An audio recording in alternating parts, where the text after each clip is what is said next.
মার্কিন ডলার বহু বছর ধরে বিশ্বের প্রধান রিজার্ভ মুদ্রা এবং আন্তর্জাতিক বাণিজ্যের একটি অপ্রতিরোধ্য শক্তি হিসেবে পরিচিত।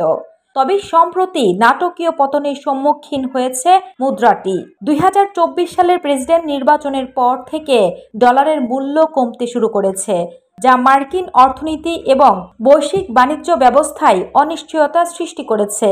অর্থনৈতিক প্রবৃদ্ধির বাণিজ্য নীতির পরিবর্তন এবং ট্রাম্প প্রশাসনের নতুন পদক্ষেপগুলো ডলারের পতনে সহায়তা ভূমিকা পালন করেছে।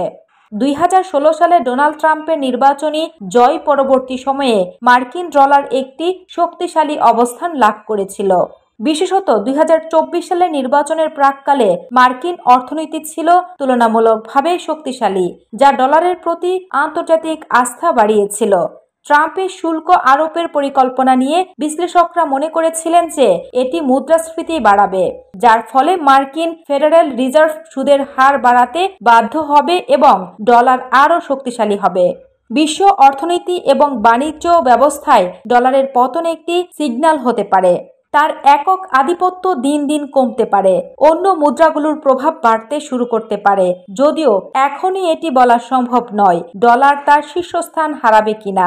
তবে কিছু সময়ের মধ্যে ডলার একটি সীমিত পুনরুদ্ধারের সম্ভাবনা তৈরি করতে পারে, তবে এটি পূর্বের শক্তিশালী অবস্থানে ফিরে আসবে কিনা তা সময়ই বলবে। বিশ্ব অর্থনীতির অস্থিরতার মাঝে ডলারের অবস্থান পরিবর্তন হয়ে যাওয়ার ফলে ভবিষ্যতের বিশ্ব বাণিজ্য ও মুদ্রা ব্যবস্থার দৃষ্টিভঙ্গি আবারও নতুন করে ভাবনার ত্রুটির মধ্যে পড়ে গেছে।